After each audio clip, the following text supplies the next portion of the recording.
안녕하세요. 성공예감 이대호입니다.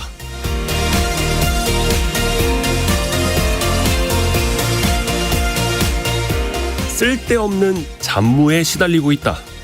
어느 직종을 막론하고 한 번쯤은 들어봤을 혹은 한 번쯤은 직접 해봤을 말입니다. 주요 업무와 잡무를 논하려면 잡무란 무엇인가 이걸 생각해 봐야겠는데요. 그런데 일터에서 일을 하는데 정확히 어디까지가 주요 업무이고 어디부터가 잡무인지 칼로 무자르듯이 구분할 수가 있을까요? 보고서를 작성하는 일은 주요 업무이고 보고서를 복사하는 일은 잡무일까요? 회의에 참석하는 일은 업무이고 회의실을 정리하는 일은 잡무일까요? 저는 개인적으로 사무실 화분에다가 물을 주는 일, 환기를 시키고 쓰레기를 내다 버리는 일도 농담 삼아서 주요 업무라고 말합니다. 손님이 왔을 때 우리 사무실이 어떻게 보이는가 그 작은 이미지 하나가 회사 경쟁력으로 이어질 수 있기 때문입니다. 그리고 그 일을 직접 먼저 합니다. 인스타그램의 창업자 케빈 시스토롬은 회사는 제품 개발 50%와 수많은 잡무 50%를 통해 세워진다고 말했죠. 잡무는 본업을 방해하는 일이 아닙니다. 주요 업무에 필요한 그 과정이라고 생각하면 우리의 직장이 나의 일이 훨씬 더 가치 있게 느껴질 겁니다. 성공예감 이대호입니다. 지금 시작합니다.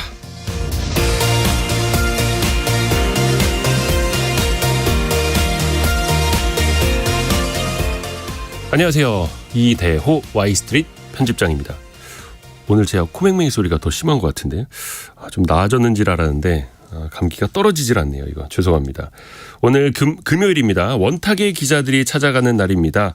오늘은 여러분에게 좀 도움이 될 수 있는 혹은 또 이 도움을 받는다면 좀 씁쓸한 대출 금융에 대한 이야기인데요. 최대 100만 원까지만 빌려주는데 이자율은 16%에 육박하고 그런데 이 출시 2달째 4050 세대를 중심으로 수요가 폭발하고 있다고 합니다. 소액 생계비 대출 이야기인데요. 씁쓸한 그 열풍의 이면을 들여다보겠습니다.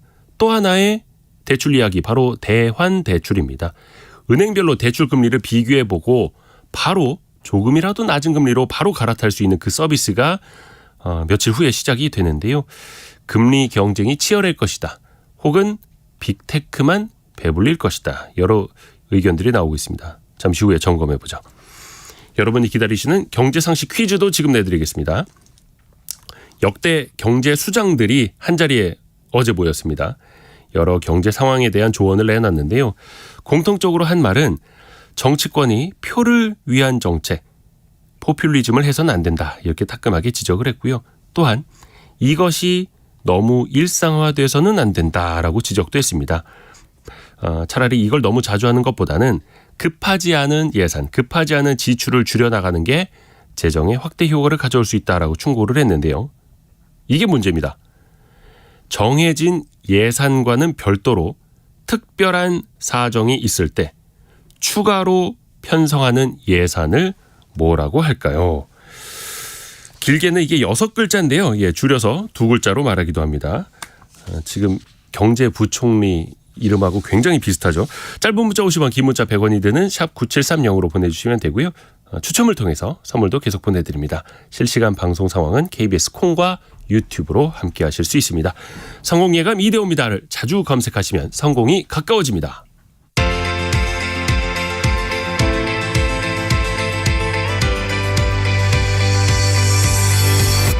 KBS 1라디오 성공예감 이대호입니다. 이계환님이 제일 먼저 보내주셨네요. 빠르십니다. 자, 원탁의 기자들과 함께합니다. 김치형 경제전문기자, 비즈워치의 박수익 기자, 알고란의 고란 경제전문기자입니다. 어서 오세요. 네, 안녕하세요. 안녕하세요. 우선은 저희가 소액 생계비 대출에 대해서 좀 이야기를 해봐야 될 텐데 최대 100만 원까지죠. 네. 그리고 이자율이 결코 낮지가 않아요. 최대 한 15.9%니까요. 그래서 이거 뭐 100만 원까지밖에 안 빌려주는데 금리도 이렇게 높고 이거 누가 신청하겠어 했는데 5주 만에 2만 5천 건이나 몰렸다고 합니다. 이게 현실적으로 어떤 걸 의미하는지 좀 먼저 이야기를 해보죠.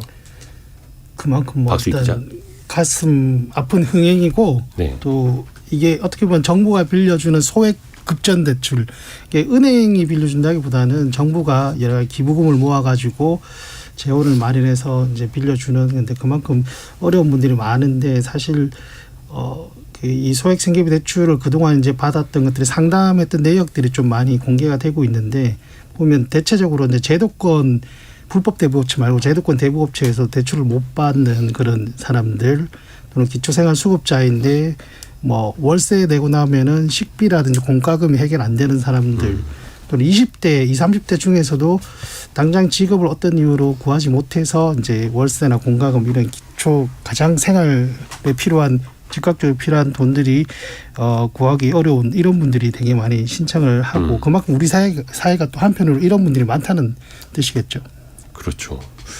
좀 슬프더라고요. 이게 그러니까. 이제 나온 그 어떻게 해서 이런 게 나왔는지 뭐 금융위원회에서 말하기로는 이게 세계 없는 사례다 뭐 이렇게 얘기를 하고 있는데 이 내구재 대출에서 거기 그 담당 서민금융과 과장이 이제 담당 과장이 아이디어를 냈다라고 하는데요. 그 과에서 이 내구재 대출이라고 해서 이루어지고 있다라고 해요. 현재 내구재 대출이 뭐지?라고 봤더니 이게 본인 명의로 휴대전화 개통하거나 가전제품 빌린 다음에 이걸 대출업자한테 넘깁니다. 그리고 그 대가로 일부 현금 받는 불법 사금융인데 이 내구재 대출을 받아서 하는 그 사금융의 그 이자가 정말 어마어마하거든요. 몇백 % 단위예요. 불법이니까 한도 적용도 안 받는 거죠. 근데 이거를 할 정도로 그만큼 급전이 필요한 사람들이 많다는 거예요. 그러다 보니까 야 그럼 이거라도 어떻게 좀 정부에서 어떻게 대출을 좀 마련해줘서 합법적인 금융 테두리 안에서 뭔가 살 수 있는 뭐 숨통을 좀 트여주자라는 취지에서 만든 게 이 50만 원, 100만 원 이 한도가 이렇게 왜 이렇게 작아라고 하는 이 대출이거든요. 근데 이 내구재 대출 수요가 많다는 것에 착안해서 이게 나왔으니까 그만큼 이렇게 당장 이게 사실 저희는 어쨌든 직업이 있는 사람들이니까 당장 50만 원도 없어가지고 그래라고 생각하지만 그런 사람들이 정말 많다는 거잖아요. 거죠. 슬픈 현실이죠. 세부적으로 보면은 남성이 60% 이상이었고 연령대별로는 40대, 50대가 절반을 차지했다고 합니다. 이 숫자가 의미하는 것도 있을까요?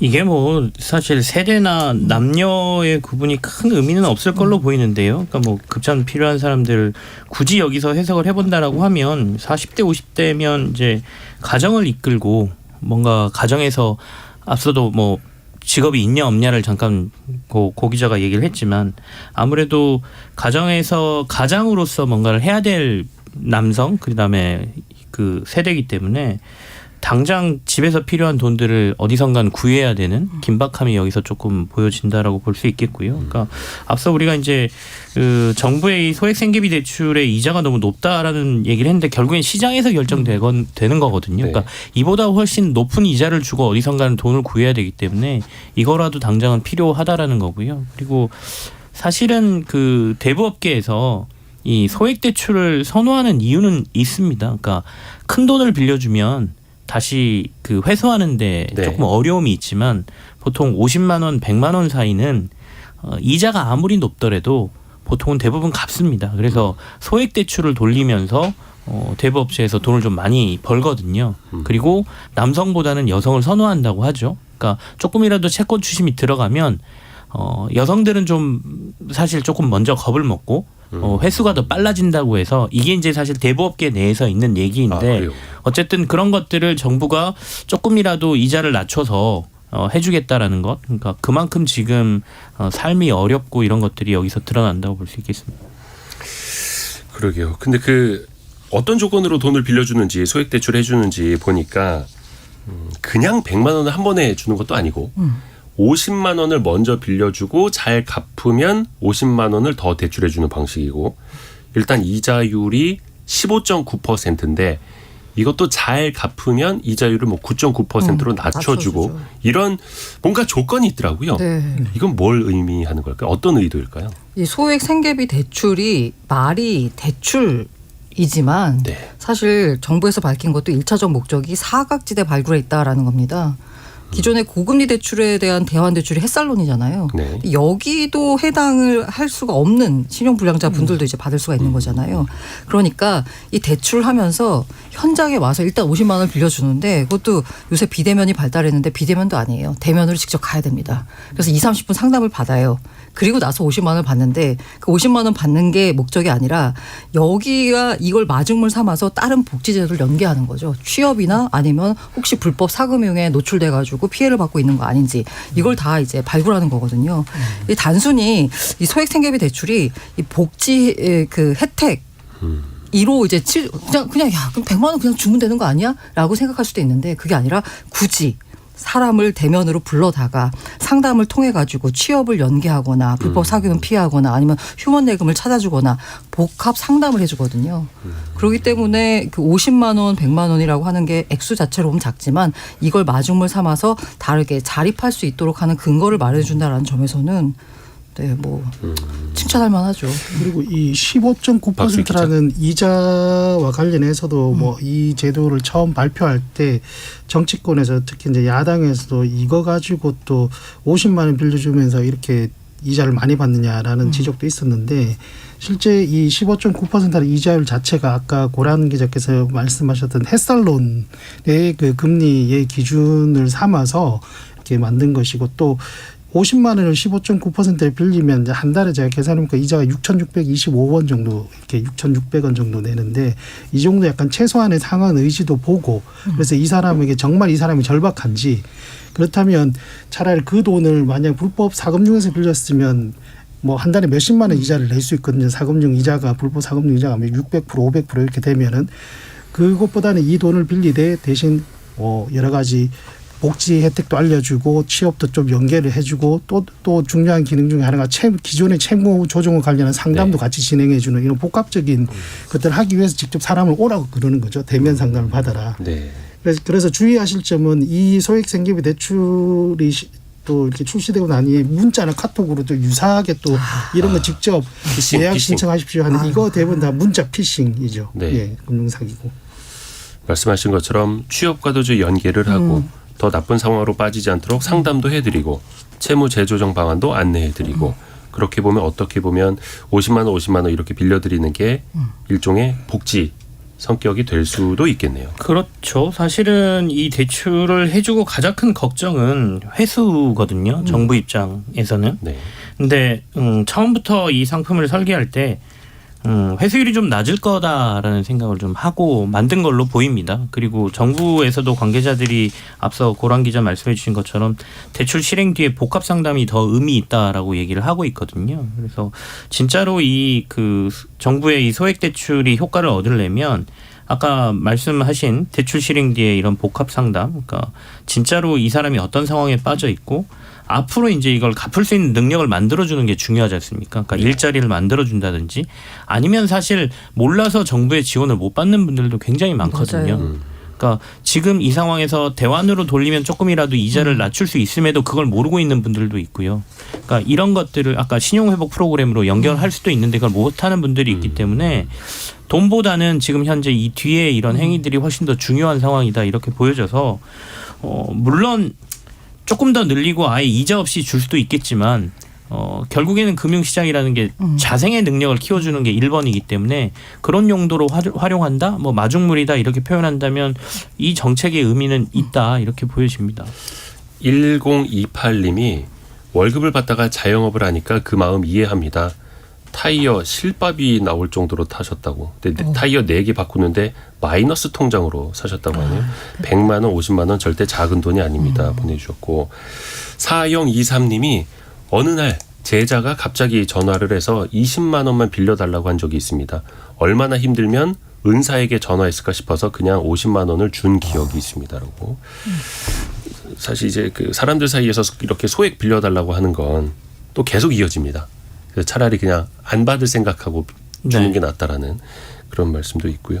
근데 이제 중요한 거는 정말 많은 사람들이 이 소액 생계비 대출을 신청을 하고 계시는데 역시 그 돈은 한계가 있잖아요. 맞아요. 이것도 그 재원은 뭐 금융회사들에서 좀 기부를 해서 이렇게 재원을 마련한 걸로 알고 있는데 이것도 원래 7월이면 바닥날 거다 했는데 약간 더 늘렸었고 또 이게 9월이나 10월이면 또 다 떨어질 거다라는 이야기가 나오더라고요.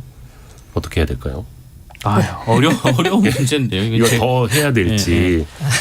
근데 이제 뭐 정부도 고민이 있을 테고 상황은 판단하셔야 될 텐데 아까 뭐 실제로 이런 상황에 빠져 있는 사람들이 얼마나 되는지를 일단은 알아보는 목적이었고 뭐 그 뒤로 이런 것들을 하는 게 목적이라고 하면 조금은 늘려서 그만큼 지금 그 긴급하게 자금이 필요한 사람들이 많다는 얘기지 않습니까? 그러니까 과거로 조금 돌아가 보면 사실 IMF 이후에 이런 상황이 우리나라에 벌어진 적이 있었거든요. 그때는 우리가 이 상황을 어떻게 돌파했냐면 카드를 남발하면서 돌파했어요. 그러니까 그때 기억하시겠지만 저 이제 대학생 시절에 대학생들 아무 근거도 없을 때 그냥 어디 가면 막 카드들 3장 4장 막 발급해줬거든요. 그러면 거기서 카드 대출 받아가지고 그쵸. 돌려막기를 해가면서 하다가 마지막에 빵 터져가지고 그때 카드 빚을 대환대출로 해주네, 채무탕감 해주네 이 문제를 3년 뒤 4년 뒤로 끌어갔거든요. 네. 근데 그걸 이제 해결하는 방법을 뭘로 택할 것이냐의 문제인데 그러면 뒤로 미루지 말고 지금 이런 식으로 뭐 50만 원, 뭐 100만 원 소액 대출해주면서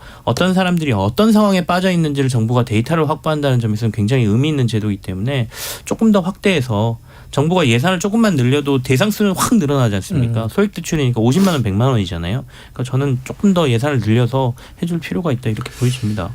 5902님이 25년째 식당을 운영하고 있는 자영업자입니다. 저는 그것마저도 신청 대상이 안 된다고 합니다라고 보내주셨는데 이게 그 소액 그 생계비 대출은 신용 평점이 하위 20% 이하, 연소득이 3,500만 원 이하인 분들이 대상이어서 조금 애매모호하게 그거보다 소득이 많은 분들은 좀 못 받으실 수도 있다라는 거. 그러니까 그야말로 정말 진짜 지금까지 저기 나왔던 끝에. 예. 금융상품이 품지 못한 분들을 품겠다라는 거라서 정말 한계에 다다르신 분들.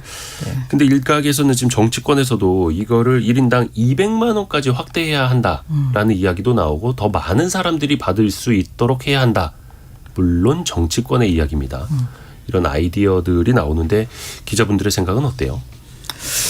글쎄요.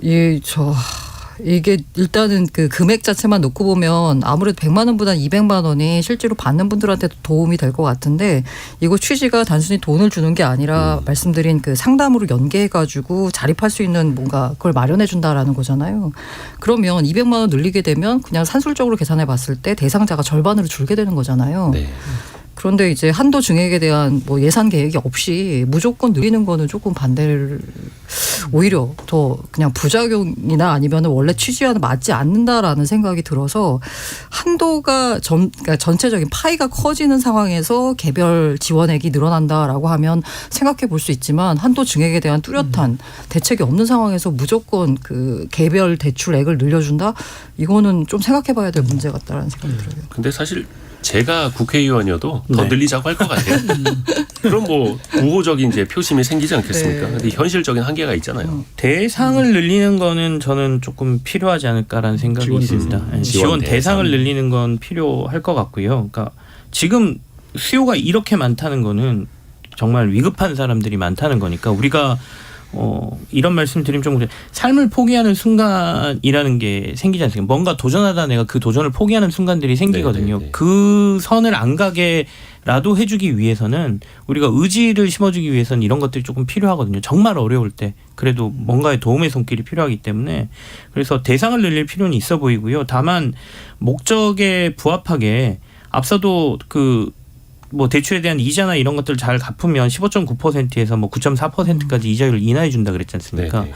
그러니까 성실 납부나 이런 걸 근거로 해서 증액이나 이런 것들을 조금 해준다든지 아니면 아까 신용회복 프로그램으로 연관을 지으면 사실 대출 탕감이나 이런 것들도 조금은 가능하거든요. 그러니까 신용회복 프로그램 역시도 그렇게 설계가 돼 있습니다. 그러니까 단순히 하나로 끝내지 말고 앞으로 이 사람이 얼마나 더 열심히 하고 일을 갖느냐 안 갖느냐에 따라서 대출액을 늘려주는 뭐 이런 구조로 가야지 처음부터 저도 대출액을 확 여기서 2배 늘려주는 거는 예산 문제도 있고 조금이라도 증액할 수 있다는 요소는 결국엔 대상을 늘려주는 것밖에 없지 않을까 싶습니다.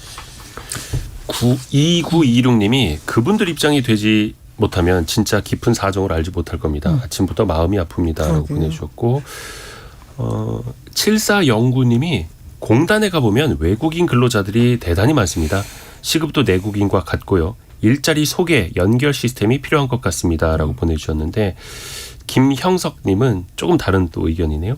취업 연계 복지는 기존에 다 있는 제도입니다. 취업 연계가 쉬운 것도 아니고요라고 또 이렇게 한계점도 지적을 좀 그렇죠. 해주셨습니다. 뭐 한계점도 있는 건 맞는데 대체로 이렇게 아예 그냥 기존에 있었던 금융 시스템이 포용하지 못했던 금융 소외계층이랄까요? 이런 분들 같은 경우에는 정보도 소외돼 있어요. 네. 그래서 정부가 여러 가지 정책을 지원하고 있는데 그걸 소위 말해서 못 챙겨 먹는 분들이 많거든요. 제가 그 나의 아저씨라는 드라마에서 되게 인상적인 부분이 있었는데 네. 거기서 이제 그 주인공이 할머니를 모시는데 이게 정부에서 무슨 지원이 나오는지 모르니까 본인이 혼자 다 감당하려고 하는 거예요. 그러다가 이제 그 나의 아저씨라고 하는 그 아저씨의 그 레이더망에 이제 관찰이 됐죠. 그러면서 이거 나라에서 다 해주는 거 있는데 너 왜 그렇게 안 했냐라고 이렇게 했더니 그 이제 여자 주인공이 대답을 못 하고 있으니까 너한테는 이런 걸 알려주는 어른도 없었구나라고 이렇게 말을 하는 거예요. 그러니까 지금 이 소액 생계비 대출이 연계되는 복지가 어떻게 보면 정부가 이런 걸 마련하고 있습니다를 그간의 정보를 얻지 못했던 분들한테 알려주는 계기가 될 수도 있는 거죠. 그래서 그 측면에 제가 다시 한번 이거 말씀을 한번 드리면 예. 이 문자 카톡으로 오는 소액 생계비 대출은 안 되고 이게 절대로. 일단 전화를 먼저 거셔야 된다고 하더라고요. 서민금융진흥원이라는 맞아요. 전화를 그래도 또 이게 월화 안 되고 수목금 그 날짜에 이제 콜센터 1397을 전화를 하고 1397 예. 왜 서민금융진흥원. 월로 하면 안 됩니까? 뭐 그렇게 지금 수금으로 안내가 되어 있더라고요. 네. 이제 홈페이지 가면 저도 그 부분에 대해서는 이제 전화할 수 있는 시간이 안 돼가지고 전화를 못 해봤는데 어쨌든 그렇게 하고 예약을 받고 가야 되는데 또 말씀하신 대로 그 이걸 또 모르셔가지고 어떻게 듣고 맞아요. 이렇게 가셨는데 예약이 안 돼서 돌아가시고 하시는 분들도 또 많다고 하시네요. 또 그것도 엉뚱한 데로 오라고 해서 네. 사람 또 사기 치는 네. 데들도 많을 거예요. 그래서 서민금융진흥원 아까 전화번호 네 자리가 예, 1397 콜센터 1397이고 그리고 실제 가는 곳은 서민금융통합지원센터라고 해서 전국에 한 46곳 정도. 네. 그 일단 예약을 하고 가셔야지 가서 무작정 기다린다고 자기 차례 안 오거든요. 네. 그래서 일단 전화해서 예약을 잡고 가시는 게. 또 좀 이 얘기도 해볼게요. 뭐 이게 사실 어려운 분들 돕자고 하는 거긴 한데 이제 도덕적 해이 문제가 나올 수도 있을 것 같습니다. 물론 연체율이라든가 이런 건 나중에 한번 또 계산이 되겠습니다만 대표적으로 햇살론 같은 경우에도 이 원금조차 못 갚는 분들이 많다고 해요. 그래서 대위 변제 그러니까 정부가 대신 갚아주는 것만 거의 3조 원에 육박하고 있더라고요. 아 이것도 그러면 이제 부실 연체율 이렇게 또 이어지는 건데 이 문제는 또 어떻게 봐야 될까요? 뭐 사실 이거는 어느 정도 연체율을 약간 각오하고 만든 하는 만든 프로그램. 제도인데 뭐 최소한 뭐 이렇게 줄일 수 있도록 성실 상환자에 대한 여러 가지 혜택이라든가 이런 걸 주면서 성실 상환을 유도해야 되는 건 맞는데요. 이게 연체율에 너무 집착해가지고 오히려 또 뭐 대상을 뭔가 그 대출을 참 안 해준다라거나 그런 거는 아예 최도 취지에 맞지 않은 것 같고요. 이렇게 되면서 뭐랄까 이른바 이제 제2금융권 같은데 건전성 문제가 생기지 않느냐라는 우려가 나오고 있는데 실제로 이제 그 지표를 보면은 그렇게 뭐 위험하진 않대요. 이런 문제 때문에 건전성 위험이 생길 정도로는. 그리고 이 소액 생계비 대출 자체는 이제 재원 자체가 이제 은행과 캠코 자산관리공사에서 한 기부금으로 한 거기 때문에 여기서 연체가 발생하더라도 이게 뭐 정부 예산을 갉아먹는다든지 또는 그건 금융권의 아니죠, 연체율과는 이제 관계는 없는 것이죠. 제도를 앞으로 운영을 계속 하려면 추가적인 재원 검토가 필요하긴 하겠지만. 아까 김진희님께서 양극화 해결이 최우선입니다라고 이야기를 해주셨어요. 예전에 뭐 재난지원금이나 코로나 상황에서 정부 지원금이 좀 많이 나왔을 때는 그 양극화 정도라고 하죠. 고소득자와 저소득자의 소득 비율 차이가 좀 좁아지기는 했었는데 최근에 보니까 또 다시 벌어지고 있더라고요. 이거는 뭐 사실 끝도 없이 우리가 하는 양극화 이야기이기는 하는데 이게 뭐 자본주의 사회가 계속 진행되면 진행될수록 양극화는 벌어지는데 이벤트들이 중간중간에 있죠. 그러니까 자산 가격이 한 번씩 무너질 때, 그러니까 주식 시장이 무너지거나 이렇게 큰 이벤트가 오면 이 양극화는 더 벌어지거든요. 그리고 이번처럼 인플레이션이 또 강화되고 그러면 이게 구조적으로 벌어질 수밖에 없는 상황을 낳습니다. 그러니까 자산이 많은 분들은 그 자산을 유지하면서 불려갈 수 있는 거고 지금처럼 아까 소득 최하위권 뭐 이렇게 아무래도 자산이 적은 분들은 뭐 대출 갚는 게 더 늘어나고 대출 없는 분들은 계속해서 자산을 불리는 거 아니겠습니까? 그래서 구조적으로 늘어날 수밖에 없는 지금 환경이고 이벤트가 벌어지는 상황이기 때문에 아까도 뭐 햇살론에 대한 연체율이 높아지고 대위 변제 금액이 늘어났다.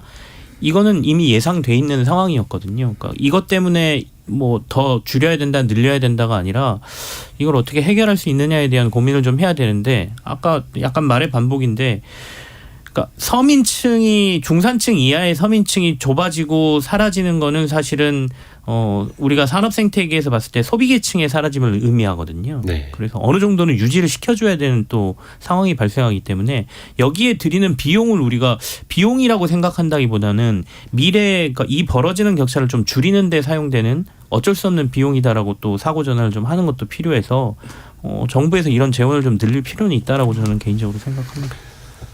많은 분들이 또 의견 뜨겁게 또 많이 보내주고 계시고 공감도 같이 해주시고 또 걱정도 많이 해주고 계십니다.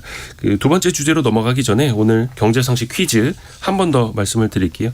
원래 정부가 매년 예산안을 짜서 나라 살림 규모를 미리 정해놓고 시작을 하는데 사실 뭐 우리가 계획을 한 대로 가계부를 만들어 놓은 대로 집안 예산도 그렇게 되질 않잖아요. 그래서 나라 예산도 중간중간에 바꾸거나 추가하게 되는데 그 6글자를 줄이고 2글자로 정답을 보내주셔도 됩니다.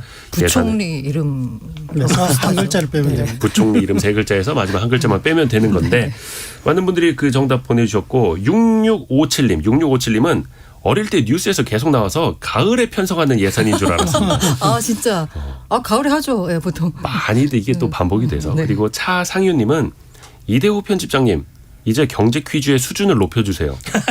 성공예감 청취자들의 경제 수준은 상당히 높아요. 정답 추가 대출 이렇게. 일부러 의도하신 것 같은데. 일부러 의도하신 거죠. 오답 좋아하는 거 알고 의도하신 것 같은데. 의도하신 거죠. 그래서 많은 분들이 그 보내주고 계시고요. 2131님이 감기 걸린 목소리도 듣기 좋네요라고 보내주셔가지고. 아이고야. 그래서 제가 일부러 감기를 안 낳고 있는 겁니다. 듣기 힘드네요. 사람 풀었나요? 죄송합니다. 여러분의 의견 그리고 상식 퀴즈 정답 계속해서 보내주세요. 샵 9730 KBS 콩이 열려 있습니다.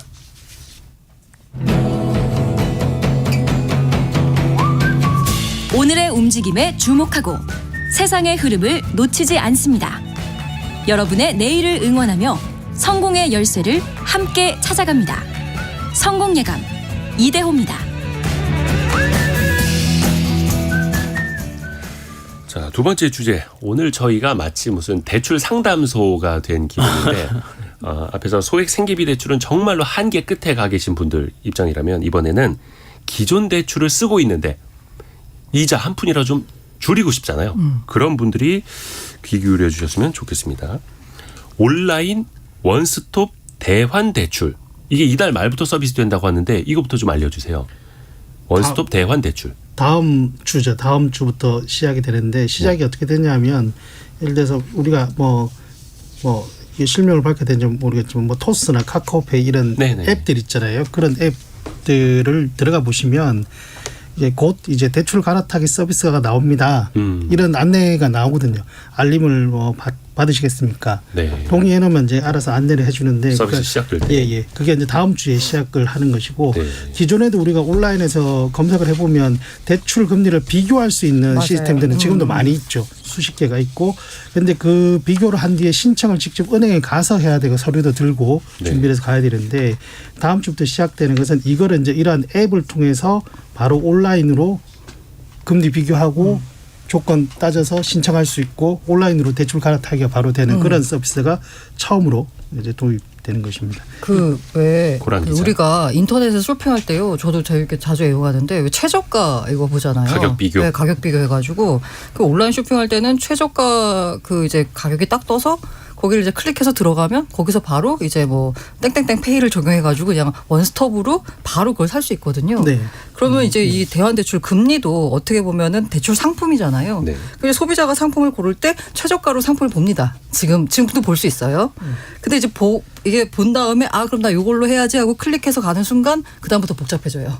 원스톱으로 되는 게 아니라 해당 금융 사이트에 가가지고 뭔가 서류를 마련하고 뭐하고 너무 복잡하거든요. 그런데 이제는 온라인 쇼핑할 때처럼 그냥 최저가 상품을 선택을 하게 되면 최저가 금융 상품으로 바로 갈아탈 수 있게 만들어주는 금융위가 자랑하는 건 전 세계 이런 상품은 없었다 지금까지. 네. 그러니까 예전에는 금리 비교하는 건 많았는데 거기에서 바로 갈아타는 것까지도 가능하다라는 거잖아요. 이게 이른바 오픈뱅킹이라 그래서 정부에서 주도하고 있는 은행권의 뭐 혁신 그다음에 핀테크 기술을 도입한 여러 가지인데 몇 년 전부터 이제 아까 말씀하신 금리 비교, 상품 비교, 그다음에 한 은행에서 내가 다른 계좌에 있는 내 돈까지 다 관리하는 금융상품 전체를 내가 볼 수 있는 이런 것들이 이제 시행을 해왔거든요. 이게 단계별로 앞으로 갈 길을 금융당국이 제시해 놓은 게 있는데 그 중에 하나가 지금까지는 이제 상품하고 한 은행에서 다른 은행들 것까지 다 보고 있었다면 이제는 이들이 제공하는 정보를 통해서 한순간에 바로 거기서 다른 대출로 다른 상품으로 갈아탈 수 있게 해준다는 서비스가 아까 말씀하신 대로 이제 31일 날 시행된다는 거고요. 그 안에 구조를 보면 이런 식입니다. 그러니까 A은행에서 B은행으로 내가 만약에 대출을 갈아탄다. 이자가 낮은 은행으로 갈아탄다 그러면 B은행이 A은행한테 이 돈을 먼저 갚아줍니다. 그리고 나서 자기 은행의 대출을 다시 이제 그 사람한테 발행하는 건데, 그러니까 제가 그 안에서 뭐 돈 갚고 뭐 하고 이럴 필요 없이 그 순간에 안에 금융결제원이 들어 있어서 손쉽게 일어난다는 거니까 소비자 입장에서는 굉장히 좋은 제도로 볼 수 있죠. 네. 그 금액 규모가 12조 원 정도로 예상된다. 일단은 예상이 된다고 합니다. 그러면 앞에서 이야기해 주신 것처럼 그러면 금융사들도 경쟁을 할 거고 당연히 대출 금리 전반적으로 내리는 효과가 생기겠죠. 그렇죠. 이제 우리가 이게 왜 금리 정부가 이렇게 한마디씩 하잖아요. 가끔 금리 너무 거 비싼 것 같아라고 하면은 관치다 뭐라 하는데 사실 금리를 낮출 수 있는 가장 좋은 건 경쟁을 활성화해가지고 자율적으로 낮추게 하는 거잖아요.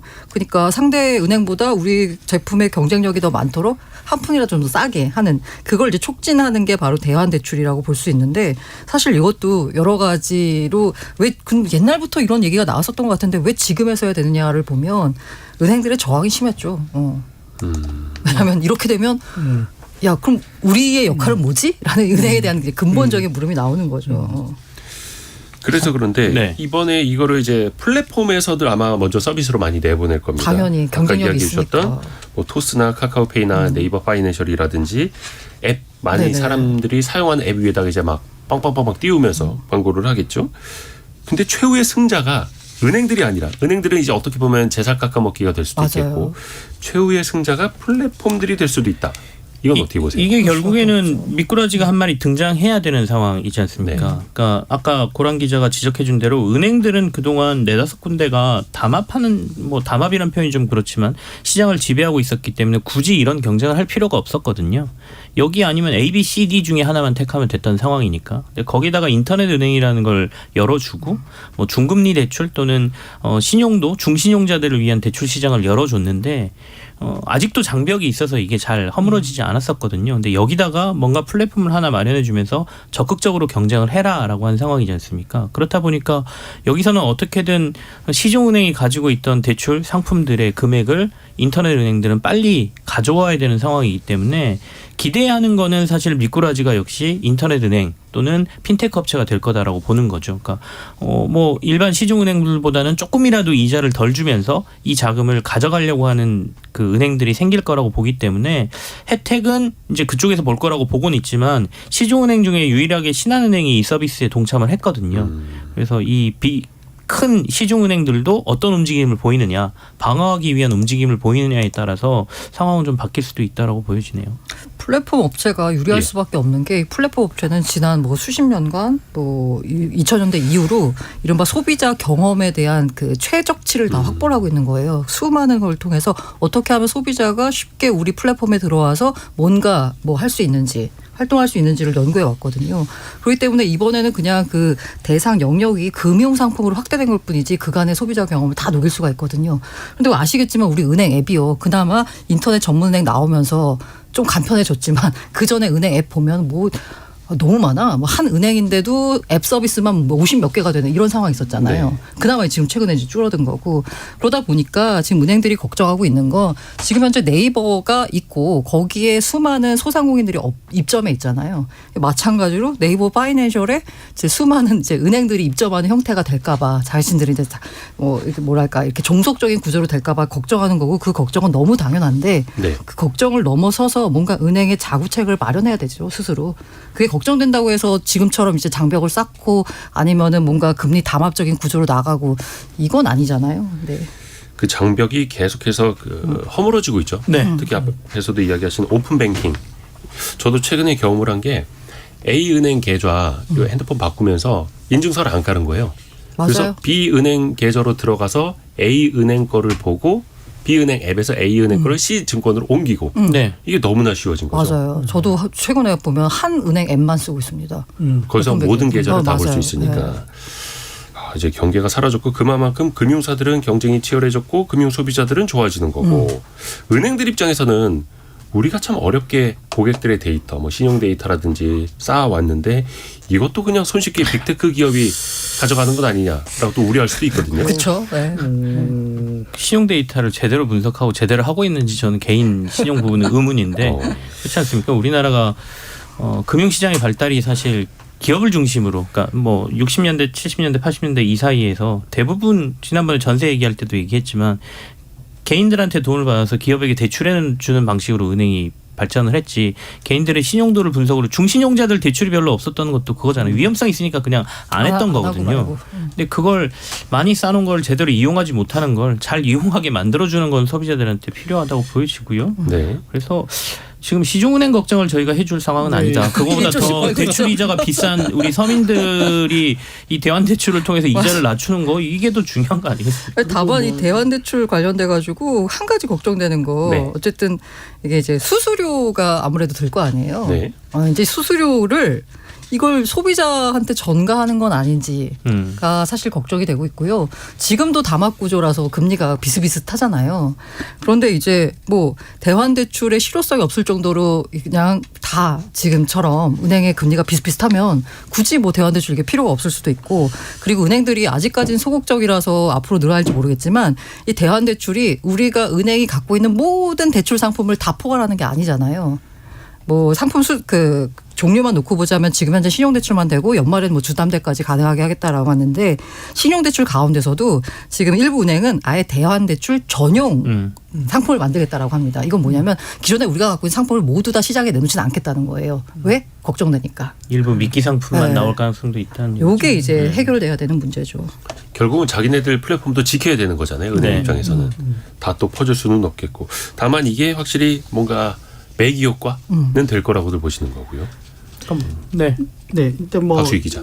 매기 효과가 분명히 되긴 할 텐데 약간 초반에는 또 효과가 어떨지는 조금 저는 약간 미지수인 거는 현재 시중금리가 비슷하기도 하고 대출을 갚으면 이제 중도상환 수수료도 그렇죠. 감안해야 되기 때문에 어쨌든 금융당국이 시행 초기에 6월에 바로 이 일단 초기 현황을 발표한다고 하니까 그 네. 데이터를 좀 봐야 될 것 같고 한 가지 약간 이거는 뭐 제가 그 업계 뭐 저축은행 업계를 우려하는 건 걱정하는 건 아니지만 이게 은행에 있고 저축은행 또 대부업 이렇게 있을 때 보통 저축은행 입장에서 봤을 때는 그렇죠. 저축은행에서 봤을 때는 되게 고객 충성도 신용도가 높은 고객들이 대환대출로 갈아탈 가능성이 많거든요. 예. 지금도 이제 저축은행들이 여러 가지 또 뭐 부실 채권이라든지 이런 것들로 인해서 건전성에 대해서 좀 간당간당한 곳들이 있는데 뭐 거기에 대해서 저축은행이 뭐 거의 건전성 이런 것들이 또 약간 훼손이 되면은 그 자체가 어떻게 보면 중저신용자들 입장에서는 금융 사다리가 또 없어지는 문제도 있어서 이 부분에 대해서는 어떻게 좀 설계하고 분석할지는 좀 앞으로 좀 저는 궁금하긴 합니다. 그렇죠. 사실 이게 축구에도 실력에 따라서 뭐 1부 리그, 2부 리그, 3부 리그 있듯이 금융에도 신용도에 따라서 1금융권, 2금융권이 있는 건데 아무래도 여기 차등이 그래도 그 우량 고객들은 이번에 뭐 저축은행 서비스 쓰던 사람들도 금리가 낮은 1금융권으로 넘어갈 수가 있겠죠. 그 모르고 이제 쓰던 사람들도 어떻게 보면 네. 금융 비용을 이제 아낄 수 있는 계기가 될 테고요. 다만 앞에서 이야기하신 것처럼 조기 상환 수수료, 중도 상환 수수료 같은 걸 또 잘 계산을 해 보셔야 된다라는 거. 어쨌든 이거 혹시 수수료를 소비자들한테 전가하는 건 아닌지에 대한 금융당국의 매의 눈이 필요합니다. 혹시 세 분은 이거 관심 갖고 어떻게 저는 대환 관심이 대출을- 있습니다. 제 신용대출이 7월 만기이기 때문에 네. 6월에 이거 시스템이 나오면 바로 들어가서 보고 예. 아무래도 신용대출은 계속 연장을 해야 되는 상황 아니겠습니까? 그러니까 쓰던 거 써야죠. 조금 더 이자 좋은 걸로 갈아타야죠. 근데 신용대출도 이게 중도상환 수수료가 있는 경우에는 예. 이제 그 따져봐야죠. 대안 대출을 계속 할 수 있는데 중도상환소득 없는 대출은 또 이게 제한이 있더라고요. 6개월에 한 번만 한다. 횟수. 이런, 예, 횟수 네, 제한. 너무 많이 예. 갈아탈까봐. 예.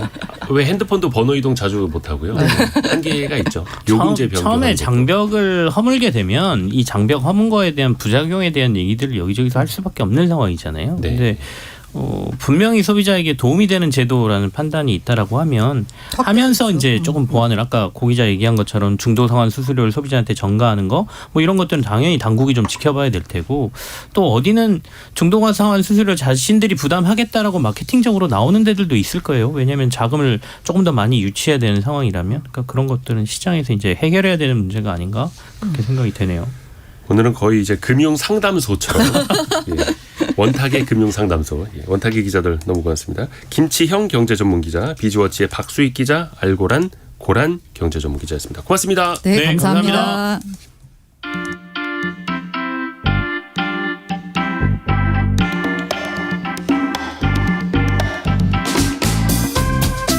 지금 여러분께서는 KBS 1라디오 성공예감 이대호입니다를 듣고 계십니다. 참여해주신 여러분께는 추첨을 통해 헬시 허그에서 한국인의 건강한 두피에서 찾아낸 두피 유래 유산균을, 판촉물 전문 그룹 기프코에서 텀블러 세트를, 아름다운 식탁 창조 주비푸드에서 자연에서 갈아 만든 생와사비를, 쉽고 빠른 판촉물 제작 시너지 기프트에서 LED 튜브 스탠드를, 그리고 성공예감에서 준비한 커피 쿠폰을 보내드립니다. 당첨자는 성공예감 이대호입니다 홈페이지에서 확인하세요.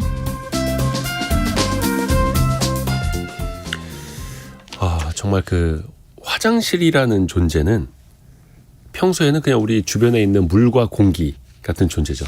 근데 사람이 한번 급해해 놔버리면 정말 그 소중함을 느끼게 되는데, 아름다운 사람은 머문 자리도 아름답습니다. 이런 표 아마 공중 화장실에서 한 번쯤은 보셨을 겁니다. 그런데 혹시나 여러분은 이 공중 화장실을 어떻게 쓰고 계시는지요? 참 어려운 체험을 하고 왔습니다. 특히 이번에는 체열리즘 머니투데이 남형도 기자와 함께 지하철역 화장실 청소한 이야기 아침부터 들어보겠습니다. 어서 오세요. 안녕하세요. 지하철역에 있는 특히나 화장실을 청소해봐야겠다. 어떻게 이런 생각을 해봤어요? 동네 상가에 잘 쓰던 화장실이 있었는데 네. 갑자기 폐쇄된 거예요. 알고 보니까 너무 막 쓰는 사람이 많아서 아예 문을 닫는다. 근데 급할 때 이제 제가 집까지 막 뛰어가면서 두 가지를 생각했는데 네. 하나는 야 화장실 진짜 소중한 거구나. 그렇죠. 그리고 또 하나는 이걸 깨끗하게 치워주는 분은 더 소중한 거구나 생각을 한 거예요. 그러니까 공중 화장실도 마찬가지로 당연하게 깨끗한 게 아니더라고요. 그래서 이거를 한번 서울 지하철역 화장실에서 네. 제가 직접 청소를 해봐야겠다. 항상 볼일 마치면은 돌아갔었는데 거길 다시 들어오는 분들의 노고는 어떤 걸까? 이 생각을 좀 해보고 싶었던 거죠. 네. 지하철역도 청소를 했는데 그 중에 사실은 화장실 청소가 더 임팩트가 있어서 집중을 했습니다. 그때 기사는 네. 화장실 위주로 쓴 거죠. 네, 맞습니다. 근데 아마 많은 분들이 모르실 거예요. 우리나라에는 화장실 법이 따로 있습니다. 맞습니다. 정말 모르실 텐데 공중 화장실 법이라는 게 있죠. 네.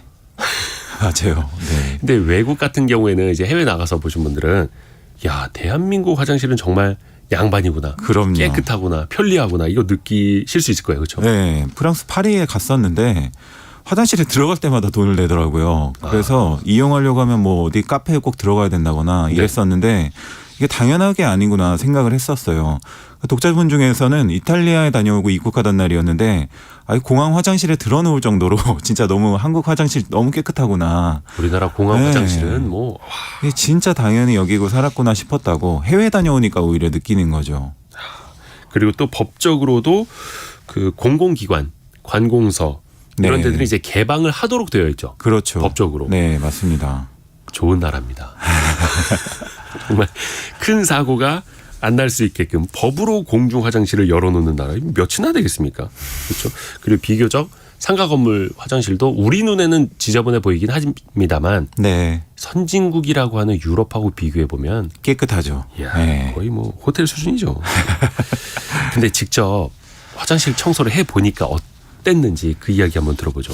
지하철역 이제 시청역 1층 화장실 1, 2층 지하 1, 2층 화장실 이렇게 해봤는데 시청역. 네, 청소하는 관점에서 들어가 보니까 모든 게 달라져 보이더라고요. 입구에 있는 쓰레기통부터 거슬리는 것들이 막 보이기 시작하고 화장실 안에 들어갔더니 가장 무서운 거 있죠. 변기 뚜껑이 닫혀 있는 그걸 여는 순간 네 이제 경악하기 시작했습니다. 네. 한 손에는 이제 변기 뚫는 도구를 쥐고 작업을 시작을 했는데 네. 진짜 계속 인상을 좀 찌푸리게 되더라고요. 도망치고 싶을 정도로 거의 이제 뱀이 나오는 수준. 네.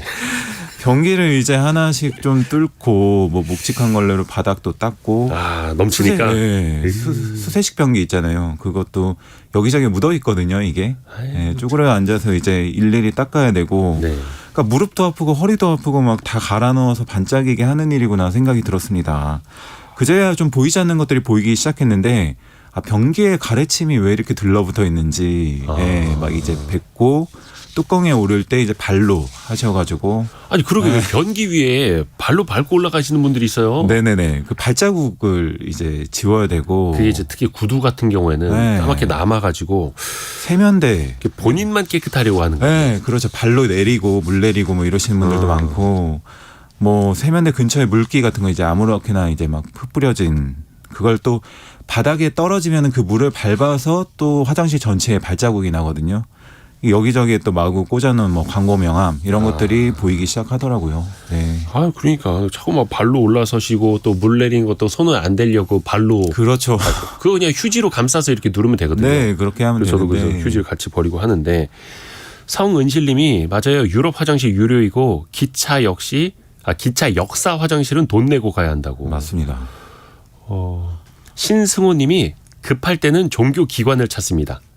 대부분 이용하게 해주더라고요. 예. 예, 부처님한테도 감사드리고 좋은 하나님한테도 감사드리고 성모 마리아에게도 감사드리고 또 약간 그런 거 있습니다. 파출소나 이런 데도 급할 때 들어가도 거기는 안 가봤네요. 이용할 네. 수 있다고 합니다. 아마 파출소는 들어가기 좀 마음이 그렇죠. 착하게 살고 있는 사람들. 잘못한 것 같고. 네. 근데 이런 그 관공서나 공공기관 특히 이제 지하철 역사 이런데 집에서 쓰던 쓰레기까지도 갖다 버리는 맞습니다. 사람이 있다고요. 네, 가장 먼저 발견한 쓰레기가 음식물 쓰레기였는데 이 밖에도 뭐 맥주 캔, 뭐 치킨 뼈, 과일 껍데기, 생활 쓰레기도 많고 여름철이면 여기서부터 이제 악취가 나기 시작해가지고 맞아요. 이제 어떤 분은 작정하고 이게 잡았는데도 이거 뭐라고 할 수밖에 없는 주의 정도밖에 할 수밖에 없다고 하더라고요. 그리고 폐기물 관리법에 따라서 지정된 장소가 아닌 곳에 무단 투기하면 100만 원 이하 과태료 대상인데 이게 쉽지가 않습니다. 네, 잡아내는 것도요. 지하철 그 화장실 쓰레기통에다가 집안 쓰레기 갖다 버려도 이거 100만 원 과태료 대상이 맞습니다. 되는 거예요? 네. 오, 이거 알아둬야겠네요. 근데 사실 이게 뭐 처벌하는 게 또 현실적이지가 않아가지고. 그렇죠. 우리가 미처 알지 못했던 구석구석까지 사실은 그래서 미화원 분들이 고생 많이 하시는 거잖아요. 네, 몰랐던 것들이 있는데 벽면에 가득 낙서를 하시는 분들이 그렇게 많아요. 특히 정치 관련된 욕설 뭐 누구누구 뭐 XX 막 욕하시고 하도 많이 써가지고 뭘로 닦으시냐면 물파스로 그나마 좀 닦이는데 밀폐된 공간이잖아요. 네. 그러니까 매운 파스네um 때문에 저도 모르게 기침이 막 나고 코가 맵고 광고 스티커 엄청 많이 붙어 있는데 그 스티커 제거제는 더 독합니다. 그래가지고 너무 고생을 하시더라고요. 그리고 오늘 지워도 내일 또 생기고 계속 네, 광고 명함도 아까 말씀드린 것처럼 여기저기 진짜 닦여 있었는데 이게 변기에 들어가면서 막히기도 하고 청소를 괴롭게 하는 주범인 거죠. 아니 왜들 그렇게 여기저기에서 그 정치 관련된 글들을 쓰시면서 서로 스트레스 받으시고 그런지 모르겠네. 그냥 해피하게 행복하게 살아도 모자란 시간들인데. 그러니까요. 그냥 뭐 공중 화장실에서까지 그러실 필요는 없는 거고. 네. 자 그러면 사실 화장실 청소라는 게 그것도 공중 화장실 청소라는 게 그 자체로도 힘들고 더럽고 그런 일인데 네. 특히나 가장 힘들 때가 그러니까 오히려 저는 더러운 거 치우시는 게 제일 힘들겠다라고 생각을 했어요. 물론 그것도 힘든데 네. 그거는 이제 그래도 직업이라는 생각 때문에 고생해도 참고 이렇게 묵묵히 해내시는데 사람들이 비인격적으로 대할 때가 가장 많이 마음이 상하고 상처를 받는다고 하십니다. 청소하시는 분들한테 막 할 때. 네, 에스컬레이터 손잡이 닦고 계셨는데 출퇴근 시간에 사람 엄청 많잖아요. 예. 어쩔 수 없이 이제 청소하면서 스칠 수밖에 없는데 뭐 옆에다 하면 좀 기분 나쁘게 쳐다보고 뭐 더러운 게 묻었다는 듯 터시는 분도 있고 그 상처가 오래 가신다고 하셨습니다. 그러니까 청소할 때 뭐 늘 항상 고개를 숙이고 계시고 눈도 뭐 화장실 바닥에 두고 재빨리 청소하시고 뭐 팻말 놔도 무시하고 들어오시는 분들, 왜 여자가 청소하냐 뭐라고 하시는 분들, 그저 뭐 죄송하다 이렇게 하고 빨리 나오고 하시는 수밖에 없다고 합니다. 사실 이용하는 사람 입장에서 신경이 쓰일 수밖에 없어요. 네, 또 이제 그렇긴 하죠. 여성분들께서 이제 청소를 네. 하시니까. 근데 저는 개인적으로 어떻게 생각하냐면 다 우리 어머님 뻘이다. 네. 우리 어머니 같은 분들이다. 그래서 그냥 오늘 오전에 여기 KBS 올라올 때도 1층에서 청소하시는 거 보고 수고하십니다 하고 저는 볼일 보고. 네, 그 말 한마디가 굉장히 뭐 그분들이 다른 의도가 있겠어요? 그렇죠. 서로 각자 할 일 하면 되는 거지. 맞습니다. 혹시 그 청소하시는 분들 하루에 일하시는 시간은 어떻게 될까요? 3교대로 24시간 항상 깨끗할 수 있게 청소하고 계신다고 해요. 네. 네. 3교대. 네, 맞습니다. 그리고 또 이게 남들 이용하지 않는 시간에 청소해야 되고 새벽같이 또 그렇죠. 하셔야 새벽까지도 하시더라고요. 네. 또 몇 시간이라도 일 안 하고 있으면 바로 티나고 그렇죠. 잘해야 본전. 금방 더러워집니다. 어려운 일입니다. 혹시 그분들이 중간중간에 좀 쉬실 수 있는 공간이나 시간은 있나요? 휴게 공간이 있었는데 그 한 독자님께서 제보해 주셨는데 아버지께서 네. 미화원하시는데 어머니께서 아버지 일터에 처음 가신 날 충격받아서 우셨다고 해요. 아이고야. 휴게실도 이렇게 열악하고 악취가 나는 지하 공간인지 몰랐다고. 노동자 휴식권은 진짜 법적 틀에서 강제해야 된다는 생각이고요. 지난해 8월부터는 개정 산업안전보건법이 시행되면서 휴게시설 설치가 의무화됐습니다. 최소 2평 정도 마련하게 되었어요. 마지막으로 공중 화장실 이용하시는 시민분들에게 그래도 한마디 좀 해주세요.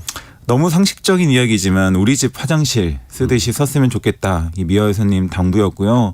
이상한 쓰레기 안 버리고 제발 바닥에 침 뱉지 말고 변기 뚜껑 위에 신발 신지 않고 신발 신고 올라가지 않고 낙서하지 말고 그리고 또 미화님께서 청소하실 때 기억나시는 장면이 뭐 한 할아버지께서 따뜻한 음료 주시면서 아 선생님 없으면 얼마나 더럽겠냐 고생하신다고 격려하신 이런 말들이 기억나신다고 해요. 그러니까 많은 분들에도 응원을 많이 해주셨으면 좋겠다. 아무나 할 수 있는 일 같지만 아무도 할 수 없는 일이다. 이런 말씀 전하고 싶습니다. 아주 상식적인. 네. 아주 상식적인 그렇지만 우리가 그렇게 행동은 또 못하는 맞습니다. 상식적으로 생각하고 상식적으로 행동하면 됩니다. 다 같이 쓰는 곳이니까요. 자, 머니투데이 남영도 기자 이번에도 참 힘든 제얼리즘이었습니다. 고맙습니다. 감사합니다. 저희 2부 때 KBS 박종훈 기자랑 같이 돌아오겠습니다. 미국 이야기부터 우리나라 경제까지도 같이 내다보죠. 10시 5분에 돌아옵니다.